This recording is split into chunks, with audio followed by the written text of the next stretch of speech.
Buenas noches, vamos a empezar la reunión del día de hoy. Entonces, el primer aviso, que a mí se me había olvidado, es que el próximo miércoles hay reunión de estas de las que son de maestros y no va a haber clases. Entonces, ninguna clase de las que ustedes tengan en ese día se va a llevar a cabo. Vamos a ver hoy varios temas. El primero es estructura del átomo, así que vamos a retomar el archivo que les dejé como tarea de recuperación. Algunos de ustedes lo hicieron, otros no, pero se los puse de todas maneras otra vez para que le dieran una leída, porque para ver lo que sigue de termodinámica, pues tiene que ver precisamente con la estructura de la materia a nivel ya atómico. Pues eso es lo que vamos a ver ahorita. Y luego vino de fases de la materia, porque precisamente pues ahí vienen incluso los dibujitos. Si alguno de ustedes, los que hicieron el trabajo, pues habrán hecho los dibujitos a mano, y tiene mucho que ver con lo que vamos a ver a continuación. Vamos a ver un repaso breve de trabajo y energía, muy por encima, pero les voy a poner un video para aquella gente que quiera saber sobre los conceptos. Es un video muy sencillo, casi sin ecuaciones, pero vienen las ideas en sí para que lo entiendan. Finalmente viene teoría cinética de los gases. Esto ya es precisamente el tema del segundo bloque, y ya vienen estos conceptos que se llaman SNA. A lo mejor lo han escuchado ustedes alguna vez, que es el número de Avogadro. N mayúscula es el número de partículas y N minúscula es el número de moles. A veces yo supongo que habrán escuchado eso de que toman 3 moles de un gas, una cosa así. Entonces ahorita lo vamos a ver precisamente.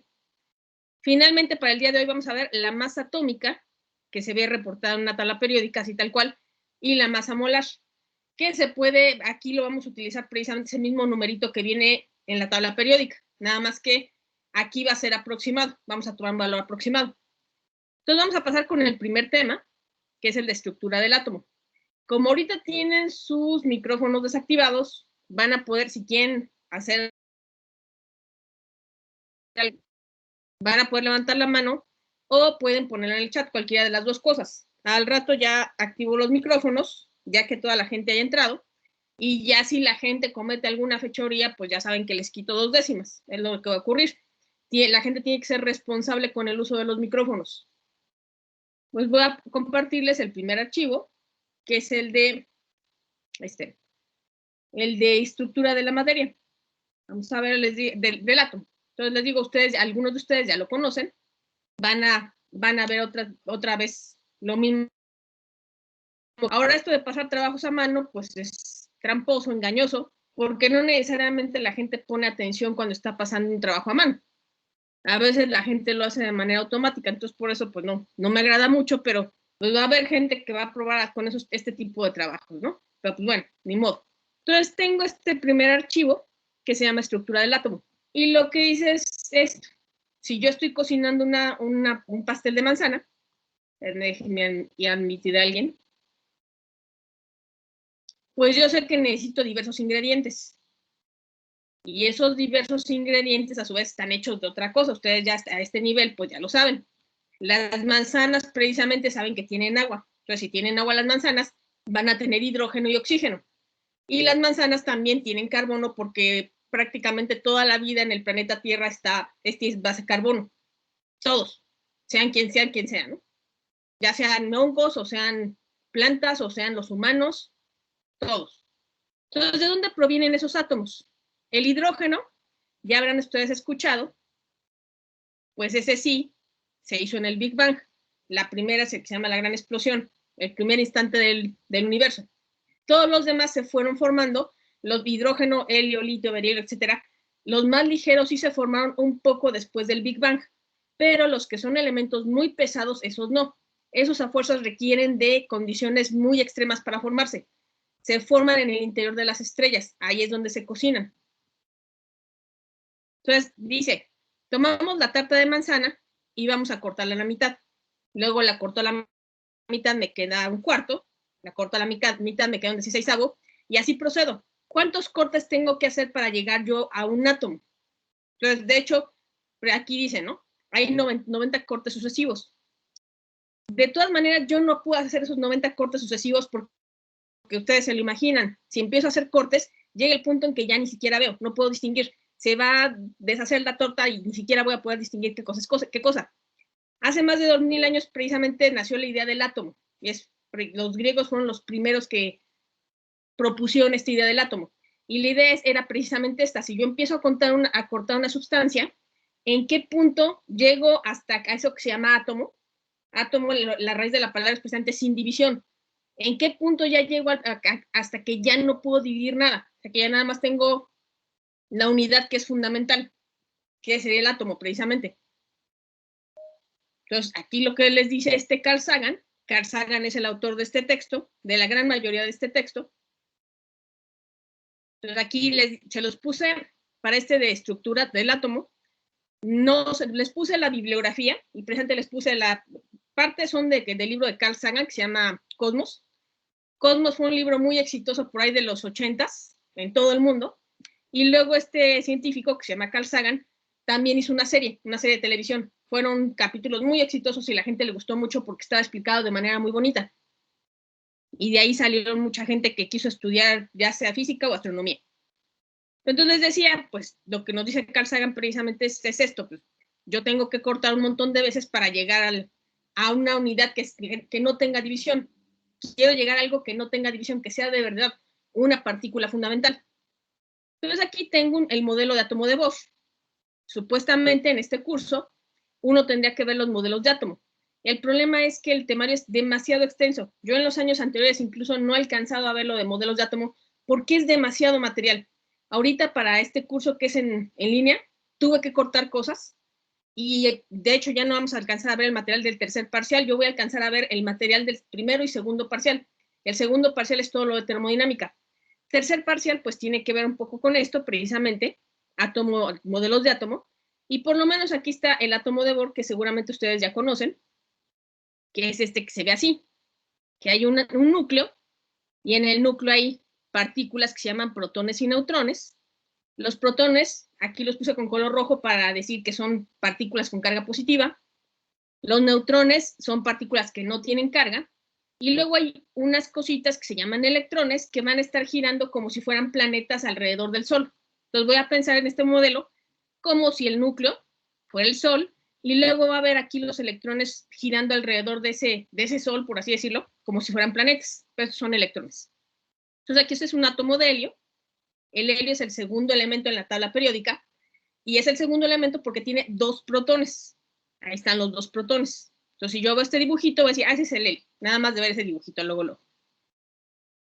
Entonces, vamos a pasar acá. Ahí está lo de las cargas, precisamente. ¿Y por qué son 2 protones? Y yo inmediatamente sé que si hay 2 protones, va a haber dos electrones. Porque los protones tienen carga positiva. Sería más 2. Y con los 2 electrones sería carga negativa, menos 2. Para que en total el núcleo sea neutro. Si el núcleo no es neutro, empiezo a tener problemas. Entonces va a ser neutro aquí este átomo. Entonces les decía, este es un modelo de los más sencillos. No es el primer modelo de átomo. Ustedes a lo mejor habrán escuchado eso del átomo de Thomson, que es como un panqué con pasas, en donde todo el panqué sería la masa del panqué sería positiva y las pasas serían como cargas negativas. Eso dirán que serían los electrones. Pero de hecho, pues este átomo es mucho más útil y está un poco más aproximado a lo que se considera actualmente lo que es el átomo. Entonces, les decía esto, en general el átomo es neutro, pero entonces yo sé que si tengo 2 protones va a haber 2 electrones. Vamos a ver esto, que la masa del protón es más o menos igual a la masa del neutrón. Estas 2 partículas que están aquí en el núcleo son igual de chonchas. Entonces el protón tiene mucha masa, por así decirlo, tanto casi como el neutrón. Y los electrones son 1840 veces más ligeros que ya sea el protón o el electrón. Entonces, toda la masa del átomo prácticamente está aquí, en el núcleo. Si ustedes les dijeran cuál es la masa de ustedes, no sé, a lo mejor alguno tiene una masa de 65 kilogramos, supongan que ahora les recortan las uñas. Va a ser aquí eso es a lo que equivale la masa. Entonces, la masa de los electrones casi no contribuye a la masa del átomo en sí. Lo que contribuye más es esta parte, el núcleo, lo que está aquí en medio, por así decirlo. Entonces, en la tabla periódica, aquí voy a ver solamente una casilla de la tabla periódica, pero en el archivo, que ya les puse de hecho el archivo de las notas y no sé si alguno habrá visto, ahí viene una tabla periódica, bueno, completa. Y también les puse el archivo de la tabla periódica de Baxa Software. Entonces, aquí está la casilla del nitrógeno, y así es como se va a ver. Hay una letra o dos letras, es su símbolo, es el número atómico. Ese 7 lo que me indica es que hay 7 protones en el núcleo, y como hay 7 protones, a fuerzas hay 7 electrones en este átomo. Este es el nombre del elemento, y esa es su masa atómica media. Con este 14.00674, yo sé que va a haber 7 protones, y por lo tanto va a haber más o menos 7 neutrones. Entonces, lo que aquí me dice, ¿sabes qué? Este 14 me indica que hay más o menos 14 partículas de las que son chonchotas ahí en el núcleo. Entonces, aquí tengo esto presente, así se saca que aproximadamente hay 14 neutrones. ¿Cuál es el papel de los neutrones? Mantener unido el núcleo. Ahorita vamos a hablar un poquito más de eso. Bueno, sí, ahorita al rato vuelvo a hablar de eso. Entonces, en los electrones lo que determina son las propiedades químicas del átomo. Hay elementos que son muy buenos conductores, y porque precisamente como ahí tienen sus electrones en la parte exterior, algunos como que los quieren compartir. Entonces, esos elementos que comparten los electrones con muchas ganas, esos son buenos conductores tanto del calor como de la electricidad. Vamos a... Parece que alguien llegó. Entonces, lo que querían los griegos era llegar a un punto en el que ya no podían dividir. Pero si ven, con el átomo, acá está el átomo, y resulta que esta no es la última unidad, ¿no? Si yo pues, logro colisionar dos átomos uno contra el otro, van a salir volando protones y neutrones, por lo pronto. Y luego lo que se dieron cuenta es que incluso no salían protones y neutrones, sino que hacían experimentos en los que hacían chocar dos átomos, y no solamente salían protones y neutrones, sino que salían las partículas que luego se les llamó arones y bariones y mesones. Y eran incluso partículas pues más complicadas que un protón y un neutrón. Entonces, lo que empezaron a ver es, pues hay un montón, incluso utilizaban todas las letras del alfabeto griego. Ya había una partícula que se llamaba omega, que es la última letra del alfabeto griego. Entonces, lo que vieron es, no es posible los protones y neutrones no son fundamentales. Estos tienen que tener otro tipo de estructura. Y entonces vieron que sí, precisamente. Hubo más experimentos, y de lo que se dio la gente cuenta es que estas otras partículas, protones, neutrones y esas otras que les mencionaba, que les diga que hay un montón de partículas, que hay incluso las que se llaman omega, lambdas, etcétera. Todas las letras del alfabeto griego, vean cada una, y cada una hay una partícula, bueno, no elemental, una partícula que se llama así. Y dos ejemplos particulares de eso son el protón y el neutrón. Entonces, todas esas partículas resulta que están formadas por otros tipos de partículas que se llaman quarks. Hay 6 tipos de quark, y entonces los más comunes son los quarks U y D. Para construir un protón, yo necesito tomar 2 quarks U, que es up, y un quark down. Aquí están con colorcitos. Y para formar el neutrón se necesita un quark up y 2 quarks down. Entonces aquí está la estructura del átomo. Les digo, muchos hicieron este dibujo muy bonito, con mucho detalle. Aquí está la estructura dentro del átomo. Uy, a ver, pero quiero mi flecha. Vamos a ver esta flecha. Entonces, ¿cuál es el tamaño de todo el átomo? Si yo mido el diámetro de toda esta esfera, porque eso lo podría ver como si fuera una esfera, pues el diámetro de toda la esfera es del orden de un angstrom. A esa unidad es 10 a la menos 10 metros. Entonces, por eso aquí está, ¿no? Dice átomo, tamaño 10 a la menos 10 metros.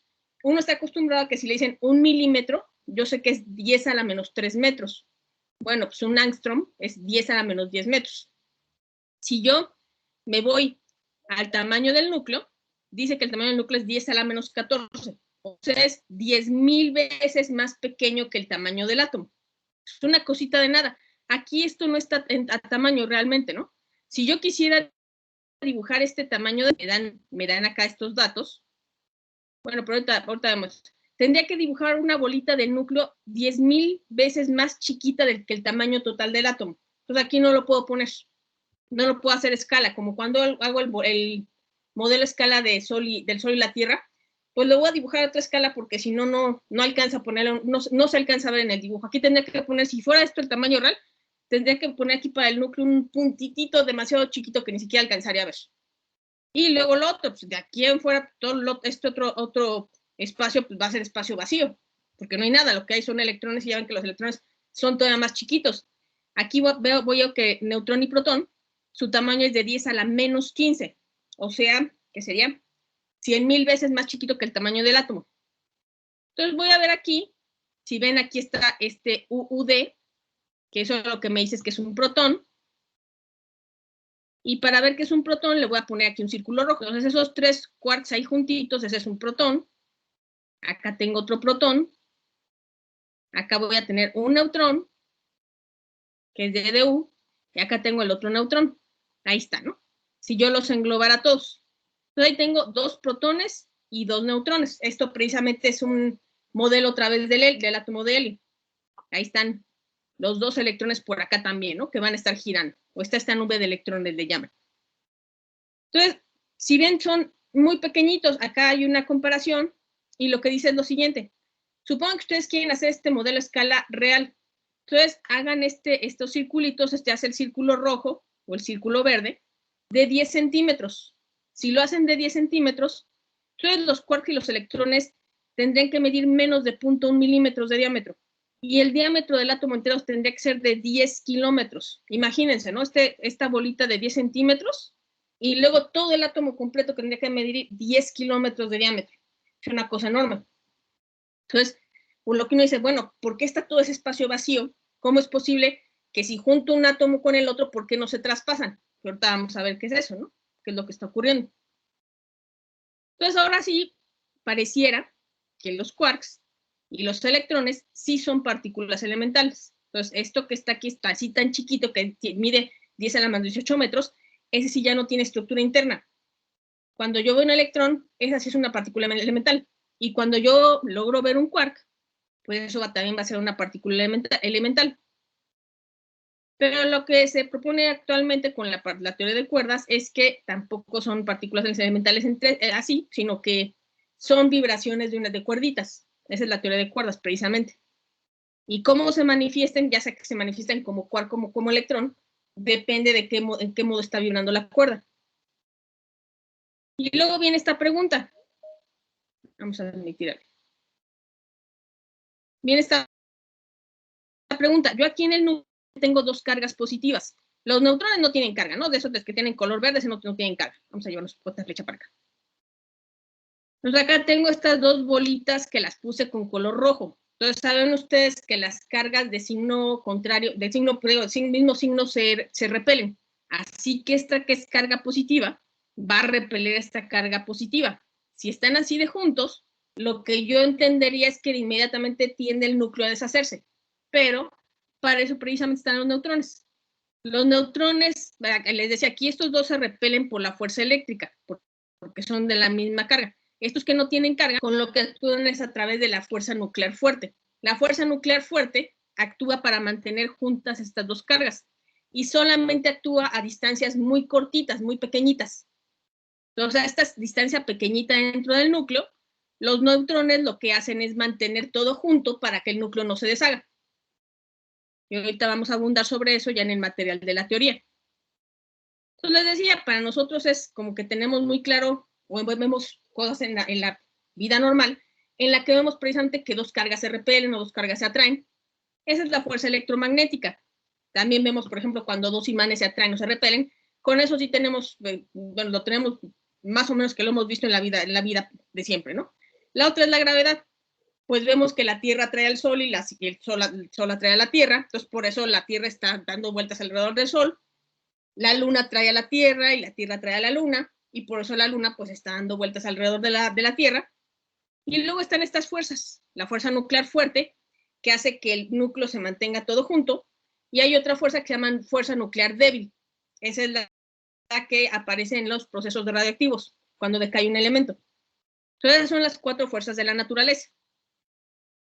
Entonces, venía esto de acá, ¿no? Les decía, en el modelo, un protón, un electrón, un protón o un neutrón tendrían 10 centímetros y todo el átomo sería de 10 kilómetros.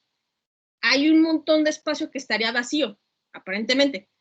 Entonces, si yo junto 2 átomos, ¿por qué uno no atraviesa el otro? Pues en ese caso uno no atraviesa el otro, porque realmente no estoy ubicando, aquí si ven los electrones, ahí los ubico como si fueran bolitas, aquí y acá, ¿no? Pues no es tan sencillo en sí, lo que se dice es que hay una nube de electrones. Entonces, realmente en mecánica cuántica, este electrón tiene probabilidad de estar en cualquier lado de esta nube, en cualquier punto. Entonces, realmente es como si hubiera una capa negativa afuera del átomo. Y si yo quiero acercar un átomo al otro, lo que el átomo va a ver es que hay una capa, va a haber una capa negativa por fuera, y va a ver al otro que también tiene una capa negativa por fuera, y se van a repeler en conjunto. Vamos a volver acá. Entonces, eso es lo que no ocurre. Les decía, a escala grandota, lo que gobierna a lo mejor es la gravedad, respecto a que, por ejemplo, un planeta está orbitando alrededor de una estrella. A escala de los humanos, la que es así como dominante es la fuerza electromagnética. Yo no puedo poner el codo en la mesa y no atraviesa la mesa por estas fuerzas, precisamente, de repulsión eléctrica. Si apagáramos la fuerza electromagnética, pues todo se disolvería como polvo. No veríamos lo que vemos actualmente. Lo otro que tenemos acá es que hay 99 tipos de átomos, perdón, es que escuché algo extraño acá. Y esos son los elementos químicos. Ve uno la tabla periódica, ahorita vamos a ver una tabla periódica, y pues hay un montón de elementos que se encuentran de manera natural. Hay un video que uno de los alumnos me sugirió poner, que fue del otro grupo, y probablemente dice, ¿cómo conseguirías todos los elementos de la tabla periódica? Y sí se puede, ¿no? Nada más que es peligroso, la gente a lo mejor puede hacer su tabla periódica así con cosas, pero ya ven que sí, bueno, si los que vieron el video habrán oído eso, ¿no? Que hay que ponerlos en frasquitos, precisamente porque eso es peligroso tener a veces un elemento cerca del otro. Puedo nuclear explosiones. Y luego, pues sí, precisamente el aire, bueno, el agua primero, ¿no? Vamos a, los ejemplos que vamos a ver para las tareas, hay uno que tiene que ver con el agua, que es hidrógeno y oxígeno. Entonces, por eso ahorita al rato vamos a sacar la masa, la masa molar del agua. Ah, no, de hecho esta clase no, hasta la siguiente, que sería hasta el siguiente lunes. Y también vamos a sacar la masa molar del aire porque vamos a estimar el valor de más o menos cuál es la masa del aire en una habitación. En la Tierra, pues hay un montón de otros elementos, pero de estos elementos se formaron en el interior de las estrellas. Los átomos que forman a los humanos en algún punto estuvieron en alguna estrella. Todo se formó de ahí a fin de cuentas. El universo, pues de la materia que logramos ver, pues es 99% de hidrógeno y de helio. O sea, lo que alcanzamos a ver, porque a fin de cuentas, de la materia que sí es visible, pues son ya sea estrellas o son, no sé, nebulosas, esas regiones que son donde hay un montón de plasma. Entonces, el 99% de la materia que vemos es hidrógeno y helio. Una pequeñísima fracción son de los otros elementos. Entonces, aquí a lo mejor en la Tierra estamos acostumbrados a ver fierro y otras cosas, pero en el universo en sí no. Es poquito. Entonces, acá lo que ya tiene que ver con esto sería con reacciones nucleares. Si yo quiero acercar mucho un núcleo al otro para a lo mejor fusionarlos, voy a necesitar muchísima energía. Entonces, eso solamente puede suceder en el interior del Sol. Están ocurriendo un montón de reacciones, precisamente porque por eso el Sol está irradiando un montón de energía, pero sí, precisamente tiene una temperatura muy alta y se necesitan tanto temperaturas como presiones muy grandes. Entonces, con eso terminamos la estructura del átomo. Voy a ir al otro archivo, que es el de fases de la materia. Nada más voy a ver en sí el dibujito. El dibujito es el que me interesa, porque tiene que ver con lo que vamos a ver ahorita. Vamos a compartirles este archivo. Los que ya hicieron esta tarea, los que sí pues dan a mano esta tarea, pues tendrán presente este dibujo. Y aquí está esto precisamente, en qué fase se encuentra cierta materia. Entonces, cuando yo tengo temperaturas bajas, aquí ven precisamente este dibujito que dice temperatura o energía. Entonces, aquí está, temperaturas bajas, yo voy a tener la materia en estado sólido. Déjenme admitir a alguien. Puede ser que se hayan salido porque como está lloviendo. No, creo que es alguien que llegó súper tarde. Entonces, como a temperaturas bajas, lo que es esto. Aquí hay un sólido cristalino y la diferencia con un sólido amorfo es el orden. Un sólido cristalino, aquí puse una red, que es una red cúbica. Si ven, son puros cubitos y hay un átomo molécula en cada esquina. Supongamos que aquí en este caso son átomos. Y los átomos, por ejemplo, este átomo de aquí de la esquina no se va a desplazar para acá, ni para arriba, ni para el otro lado. Están fijos ahí en una cierta posición. Entonces, precisamente es un sólido cristalino. Acá el sólido amorfo, pues también no es un arreglo tan bonito como aquel, pero todos están en una cierta posición y no se van a mover de ahí. Esta distancia entre este átomo y este átomo no varía en general. Lo que sí ven son unas rayitas ahí, que aquí también, aquí acá, ¿no? Eso lo que me está diciendo es que está vibrando nada más alrededor de su punto de equilibrio. Su punto de equilibrio es aquí en la arista y está vibrando tantito alrededor de esa posición de equilibrio, pero les digo, no se va a desplazar, no tiene movimiento de traslación. Trasladarse es eso, moverse para acá, por ejemplo, ¿no? Es el sólido. Entonces ocurre a temperaturas bajas. Si yo aumento un poquito la temperatura, voy a llegar a la fase líquida. En este caso, pues a lo mejor ya la energía me va a bastar para romper estos enlaces que estaban aquí, entre esta molécula y esta, y, bueno, átomo. Aquí veo que las moléculas o átomos ya se están moviendo. Si ven, aquí hay unas flechitas, y están más o menos juntas las moléculas, están más juntas acá, puede que estén más juntas en el sólido, puede que sí, puede que no, pero en el líquido, chance, lo más común es que las moléculas estén más separadas. Entonces aquí se ve, en el estado líquido, se van a estar moviendo, se van a estar trasladando. Si yo aumento la temperatura o la energía, pues ahora las moléculas van a estar más separadas y tienen velocidades mayores. Y eso de la velocidad mayor, aquí se indica con las flechitas de velocidad. Si ven, son más grandes estas flechitas. Y si yo aumento todavía más la temperatura, lo que voy a lograr es que voy a separar o disociar los electrones de cada uno de los núcleos. Si ven aquí, ya están los núcleos por separado, estas bolitas amarillas que serían las cargas positivas, y va a haber unas bolitas más chiquitas que son los electrones por ahí viajando, pero ya un electrón en particular no pertenece a este átomo, sino que podría pertenecer a todos. Aquí toda la mezcla en general es neutra, tiene que haber el mismo número de cargas positivas que negativas, pero ya los electrones no están a fuerzas asociados a un núcleo. Entonces les decía, aquí es conforme aumenta la energía, acá aumenta la energía y acá está disminuyendo la temperatura. Si yo disminuyo mucho la temperatura, llegaría a un punto en el que no solo, aquí les decía, no hay traslación, no se trasladan para acá las moléculas, nada más están en ese punto y están vibrando. Si yo logro apagar la vibración también, significa que llegué al punto en el que la temperatura absoluta es 0 Kelvin. A eso se refiere la temperatura 0. Temperatura absoluta 0 Kelvin es eso. Ya no hay ningún tipo de movimiento, ni vibración, ni nada. Nos vamos a pasar para el archivo del día de hoy. Acá las personas que tengan interés, pues aquí están las características de sólido, líquido, gas y plasma.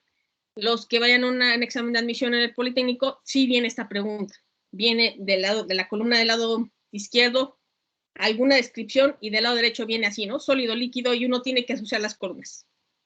Entonces le pueden dar una leída, pero son cosas que han visto yo creo también en secundaria y preparatoria, en las dos.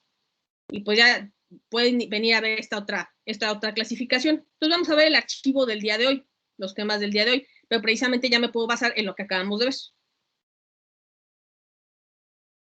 Vamos a guardar esto. Y voy a la parte del archivo. Les digo, a algunos de ustedes a lo mejor ya vieron, ya leyeron de qué se trata lo del día de hoy. Primero voy a ver el repaso de mecánica, muy breve, de energía, pues. Pues lo que la gente ve en mecánica, no sé si se recuerdan o no, quién sabe. Entonces, un breve recuerdo. Cuando yo aplico una fuerza sobre un objeto, si ustedes están jalando un costal, por ejemplo, están aplicando una fuerza porque tienen que jalar ese costal. Hay una fuerza aplicada. Y si están logrando mover el costal, hay un desplazamiento o distancia. Entonces, aquí hay una fuerza, una distancia, y puede que el vector de fuerza y distancia no estén en la misma dirección, sino que hay un cierto ángulo entre los dos. Entonces, el trabajo se define en forma general como esto. Fuerza por distancia por el coseno del ángulo entre los dos vectores. La fuerza tiene que estar en newtons, la distancia en metros, y ahí está el ángulo. El trabajo se mide en joules. Ese es, si ustedes recuerdan, unidad en el Sistema Internacional de la Energía. Entonces, la energía, pues es la capacidad de hacer trabajo. Si yo puedo mover el costal, es porque, de hecho, tuve que tomar energía de los alimentos. Y luego, precisamente, ustedes habrán oído eso de que los alimentos están bien en kilocalorías o en calorías. Pues son unidades de energía también. Estoy consumiendo energía para poder hacer un trabajo. Entonces, eso es la energía. la capacidad de hacer trabajo y se mide en joules precisamente. Yo ya aquí, de hecho, más al rato, sí creo que no alcanzamos a ver calor en sí, pero el calor es una energía en tránsito, energía que se está pasando de un lugar al otro. Entonces esas unidades de kilocalorías y de calorías se pueden convertir a joules porque también es energía. Les digo, lo que consumo de los alimentos es energía a fin de cuentas.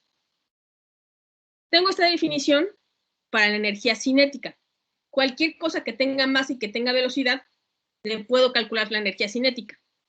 Entonces es energía que tiene que ver con el movimiento y se calcula de esta manera. Es un medio de la masa por la velocidad al cuadrado. La energía potencial, por otro lado, es energía en la que el objeto probablemente no se está moviendo, más bien tiene energía porque está en cierta posición o tiene cierta forma o tiene cierta deformación. Y ahorita lo vamos a ver varios ejemplos. Entonces, supongamos aquí esta que se llama energía potencial gravitacional. Si yo tomo una pelota y la tengo en el suelo, aquí la tengo en el suelo, voy a definir que tiene una energía potencial gravitacional de 0. Y ahorita van a ver por qué. Si yo sostengo la misma pelota a la altura h, esa energía potencial gravitacional es de mgh. Si yo suelto la pelota, van a ver que se van a empezar a mover. Esa energía potencial va a producir, se va a convertir en energía de movimiento. Entonces acá no se estaba moviendo, nada más tenía energía potencial, o sea, energía que se va a poder transformar de otras maneras, y ya cuando yo la dejo caer, se va a transformar en energía de movimiento. Incluso cuando llegue al piso, podría realizar algún trabajo. Si tuviera una bola de boliche y yo la dejo caer, va a estrellar el piso, va a hacer un trabajo. Entonces es un primer ejemplo de energía potencial, esto de cada vez que tengo un objeto a una cierta distancia del piso, y la otra es el de un resorte. Aquí tenemos 3 posiciones de un resorte. Si ven el primer dibujito, aquí tengo un resorte que no está ni comprimido ni estirado. Y esta cajita que se ven acá, ese cuadrado, es un bloquecito de madera. Ahora, supongamos que yo estiro el resorte. Aquí si ven aquí en la posición 1 está el resorte estirado. Acá lo estiré hasta la posición X1. Entonces, en ese caso, su energía potencial va a ser 1 medio de K por X1 al cuadrado. Tiene que ver con la distancia que me separo del punto de reposo. Acá si vean que en el 0 estaba en reposo. Entonces se puede imaginar eso. Si yo alargo el alambre y si lo suelto, ven que el bloquecito se va a empezar a mover. Entonces hay una cierta energía que está allí almacenada como energía potencial. Si yo lo suelto, se va a transformar en energía cinética. Y acá tengo esta otra posición en la que el resorte, si ven, está comprimido. También si ustedes comprimen el resorte y lo sueltan, el resorte va a tender a expandirse y va a mover el bloque. Se va a convertir la energía potencial a energía cinética. Entonces tengo esas 2 maneras en las que puedo tener energía en un sistema: energía de movimiento, que es la energía cinética acá, o energía porque está en una cierta posición, que es energía potencial. Si sumo esas 2, le llamo energía mecánica total y pongo la letra E. Entonces, E es igual a K más U. Ustedes, cuando vayan a un examen de admisión, habrá gente que les va a poner que la energía cinética la van a encontrar así, ¿no? Así, energía cinética. Así. Yo no la pongo así porque en los libros ya de la licenciatura no se utiliza esta manera. Esto es muy de preparatoria. Lo utilizan así, K. K por kinetic. La palabra kinetic, que es cinético, significa movimiento. Y para energía potencial a veces la gente precisamente lo escribe así. Vamos a ver si me deja de escribir, ¿por qué? Energía potencial, EP. Y les digo también, yo no lo escribo así porque los libros de licenciatura todos van a tener que energía potencial se escribe con la U. Entonces, mejor uno se evita problemas de cabeza desde el principio y los así, pero les digo, en las guías del Politécnico de la UNAM lo utilizan de esta manera: energía cinética y energía potencial. Total, ¿no? Entonces, eso se va a referir si es que lo ven. Y entonces, ya con eso, voy a poder entrar a la teoría cinética de los gases.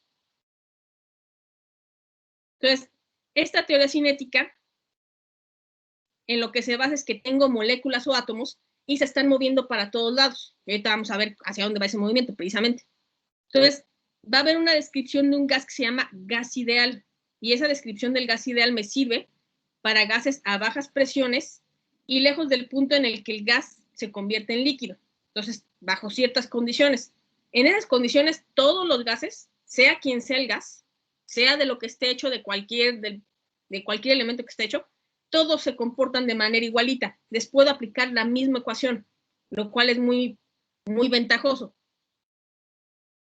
Entonces vamos a ver cuáles son los puntos de la teoría cinética.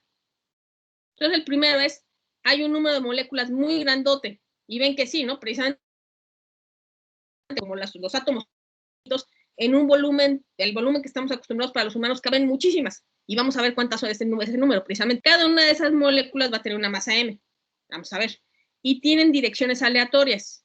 Lo de aleatoria significa que están dadas al azar. Entonces no todos van al mismo lugar. Aquí si ven, esta molécula, átomo-molécula, ven hacia dónde va su vector de velocidad, y sin embargo es completamente diferente a la velocidad de este. Y acá este otro tiene una velocidad que va como para arriba. Este otro de acá, ¿no? Y si ven estas tres velocidades, pues no están relacionadas ni tienen que ver. Y acá tengo otra molécula que va hacia abajo. Entonces eso de aleatoria es que yo no voy a tener, por ejemplo, esta molécula y aquí al lado otra molécula que se mueva exactamente igual. Es muy difícil que eso ocurra, más bien no va a ocurrir. Entonces, vemos que en el caso de la Tierra, precisamente, van en todas direcciones. Entonces, si ven, si yo pongo una cierta cantidad de gas en un recipiente, precisamente por eso va a ocupar todo el volumen, porque van en todas direcciones. En el caso de la Tierra, la atmósfera no se escapa, porque la gravedad mantiene esas moléculas, pues aquí pegadas a la superficie terrestre. Aquí en este dibujo que tengo aquí, pues no está hecho a escala, tendría que dibujar puntitos más pequeñitos, mucho más pequeñitos. Entonces, si ven aquí, por ejemplo, de este puntito a este de acá, pues está alejado, caben varias veces el tamaño de la propia molécula, pero les digo, están incluso más alejadas. Es mucho mayor la distancia entre moléculas. Aquí está muy exagerada esta distancia. Vamos para acá. Entonces, también lo que va a ocurrir es que estas moléculas obedecen las leyes de la mecánica clásica. Ahorita vamos a ver con eso. La mecánica clásica lo que me dice es, si hay un choque, yo puedo predecir tanto el futuro como el pasado. Vamos a ver ahorita eso precisamente. Entonces, el hecho de que obedezcan las leyes de la mecánica clásica me dice esto. Supongamos que tomo esta molécula, bueno, esta que estoy señalando, y esta molécula, y voy a retroceder un poquito en el tiempo. Entonces, si ven, voy a retroceder en el tiempo.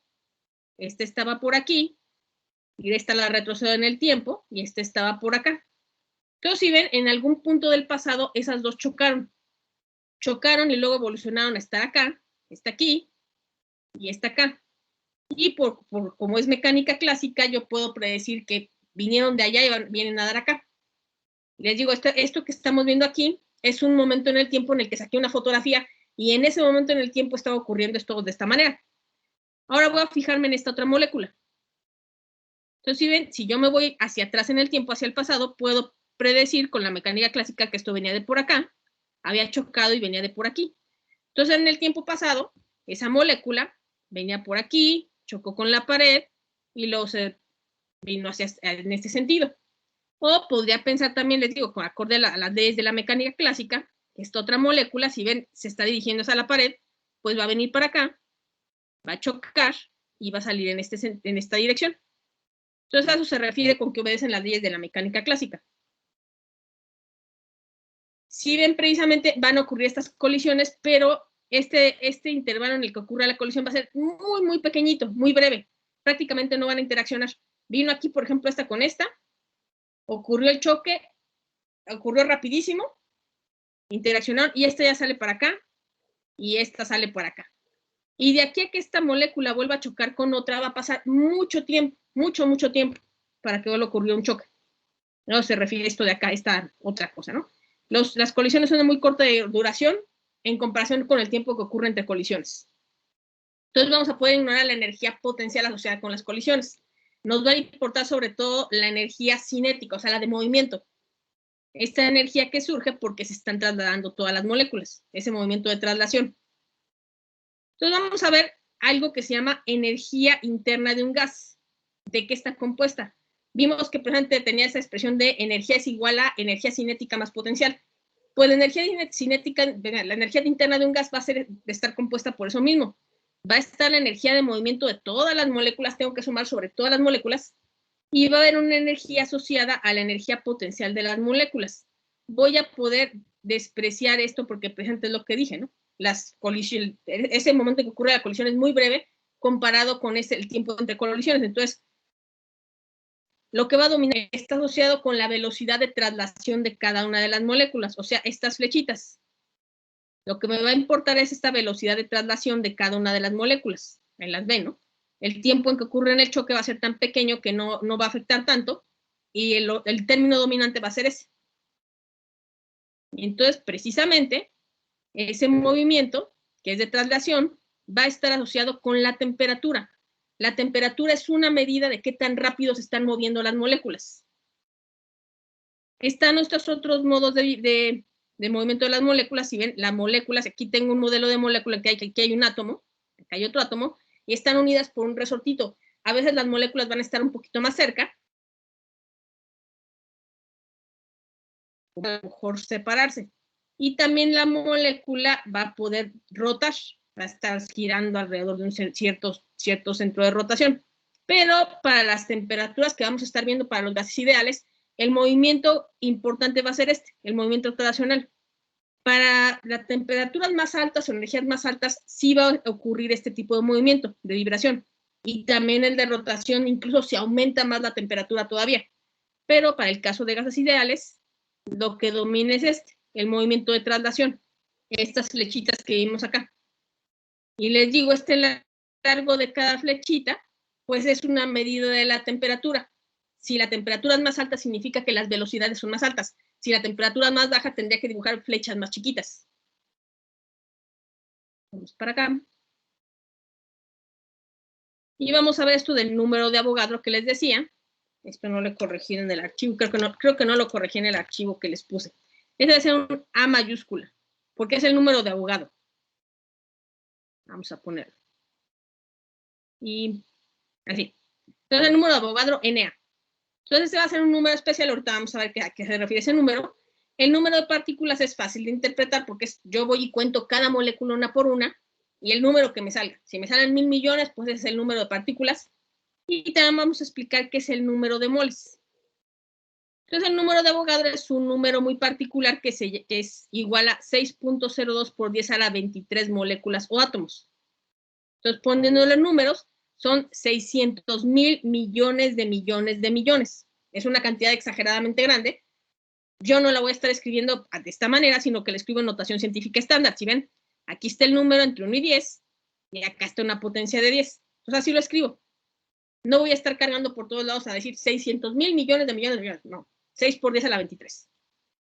6.022 por 10 a la 23, pues. Si yo junto toda esta cantidad de partículas, son un montón, 600,000 millones de átomos o moléculas, voy a decir, ahí hay un mol. Es como cuando ustedes toman 12 naranjas y ustedes dicen, aquí hay una docena de naranjas. Toman las 12 naranjas, las ponen en una sola bolsa y dicen, ahí está una docena. Pues igual, aquí 600,000 millones de millones, eso es un mol de sustancia. Si se conoce el número total de partículas, se puede obtener el número de moles. El número de moles lo que va a hacer es dividir el número total de partículas entre el número de moles, entre el número de Avogadro, perdón, y eso va a ser el número de moles, que es una N minúscula.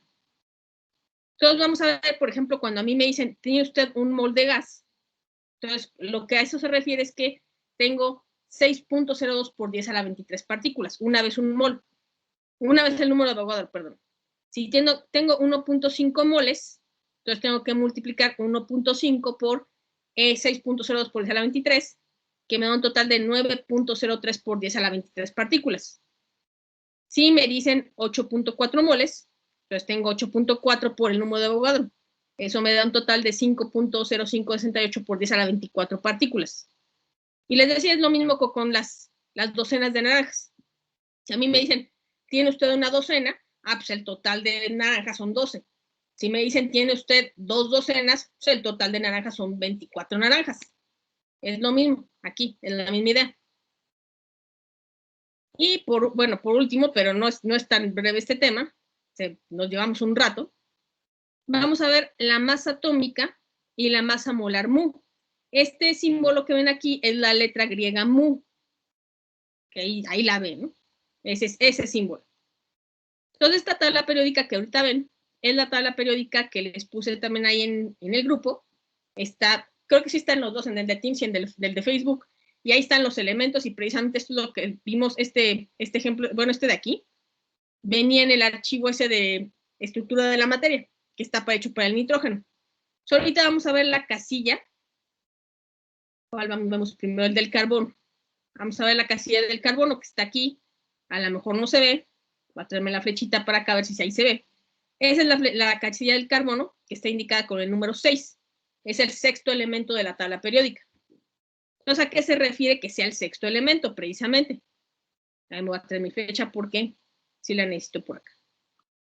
Entonces, el hecho de que tenga ahí un número 6, pues ya sabemos, o yo esperaría que ya supieran, es que 6 indica que hay 6 protones en el núcleo.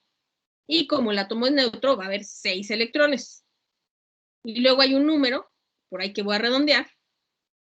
Vamos a ver, les decía aquí ese 6, me dice, ahí tiene 6 protones, por tanto hay 6 electrones. Y como aquí hay un 12, les digo, si lo redondea a 12 exactito, 12 menos 6 significa que hay 6 neutrones.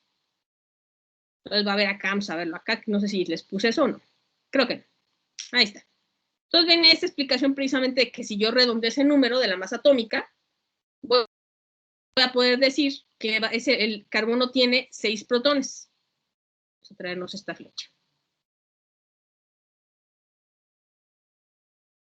A ver, entonces decía eso, ¿no? Ese 6 luego me indica que hay 6 protones, por lo tanto 6 electrones. La masa atómica la voy a redondear a 12. Hay varios decimales más, pero la voy a redondear a 12 para hacer los siguientes cálculos. Por tanto, hay 6 neutrones ahí en el núcleo. Esos 6 neutrones me van a permitir que los 6 protones, a pesar de que se quieran repeler, pues las va a mantener ahí juntos en el núcleo.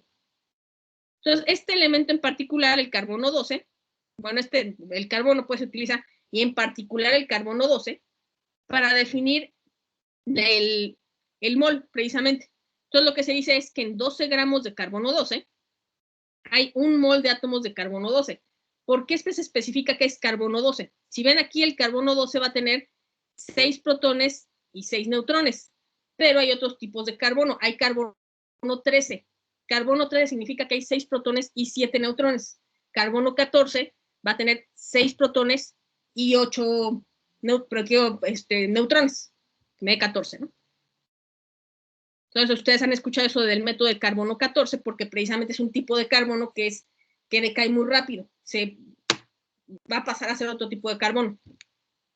Entonces, les decía, esta definición está hecha para el carbono 12. Y es esta, ¿no? En 12 gramos de carbono 12 hay un mol de átomos de carbono 12. Entonces, la masa molar del carbono 12 es esta. 12 gramos sobre mol. La masa molar se refiere a la masa en gramos de un mol de sustancia. Entonces, si ustedes ven el numerito que está acá de la masa atómica, aproximadamente voy a poder decir eso. En 12 gramos de carbono hay un mol de átomos de carbono. Entonces vamos a ver otras casillas. Voy a ver para el hidrógeno. El hidrógeno, si ven ahí que hay un 1, lo cual me dice de inmediato que hay un protón y hay un electrón. La masa atómica dice 1.00, entonces voy a redondearla a 1. Y en este caso ven que no necesitamos neutrones porque hay un solo protón en el núcleo.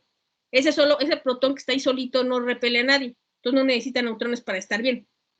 No necesita neutrones para estar bien, va a haber 0 neutrones. No necesitamos neutrones para tener ese núcleo ahí junto. Y este número de acá lo que me dice es que su masa molar es de 1 gramo sobre mol, o sea que en 1 gramo de hidrógeno hay un mol de átomos de hidrógeno. Para el nitrógeno, pues otra vez tenemos 7 protones, 7 electrones, van a quedar 7 neutrones, y lo que puedo decir es que su masa molar es de 14 gramos sobre mol. Tomo un mol de átomos de nitrógeno y eso va a tener una masa de 14 gramos. Para el oxígeno, voy haciendo lo mismo. Este va a tener 8 protones, 8 electrones.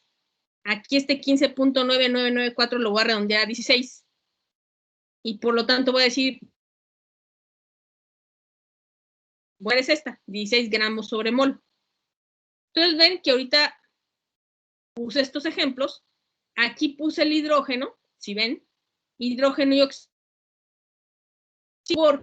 a sacar la masa molar del agua, que está compuesta de hidrógeno y oxígeno. Y luego vamos a calcular también la masa molar del aire. Y el aire en su mayoría está hecha de nitrógeno y de oxígeno. Por eso hicimos estos 3 ejemplos. Voy a ver un cuarto ejemplo.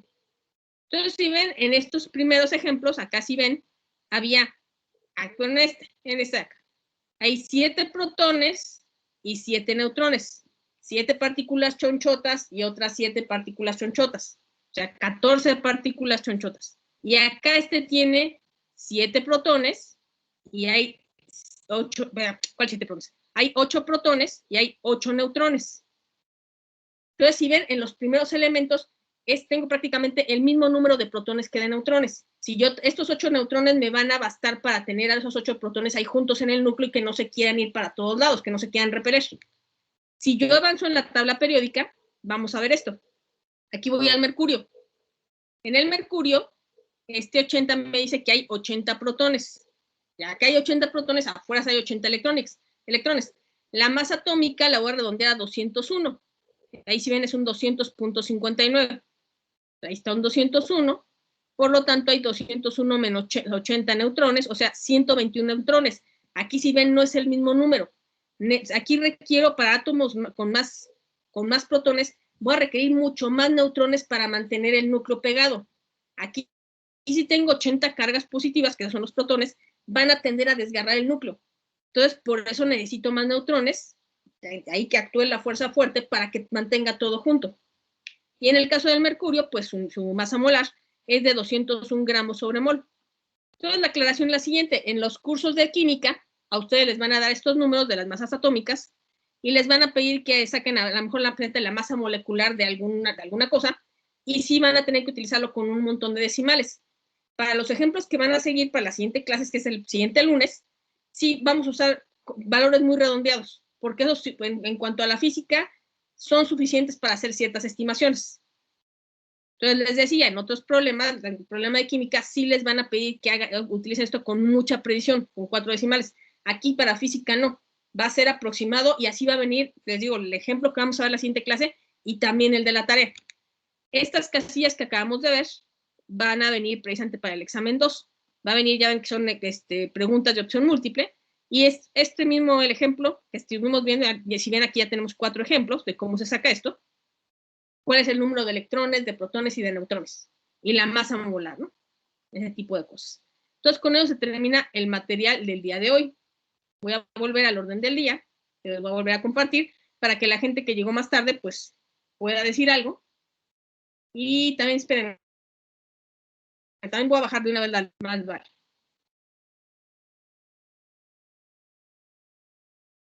Y sí, ahí está. Ok. Entonces voy a compartirles otra vez el orden del día para la gente que llegó tarde. Recuerden ahorita que el próximo miércoles no hay clases porque es la sesión esta de la reunión académica. Ustedes saben que así ocurre. Entonces el próximo miércoles 19 no hay clases. Nosotros nos daríamos hasta el siguiente. Yo ahorita no puedo poner tareas porque no hemos visto todo el material.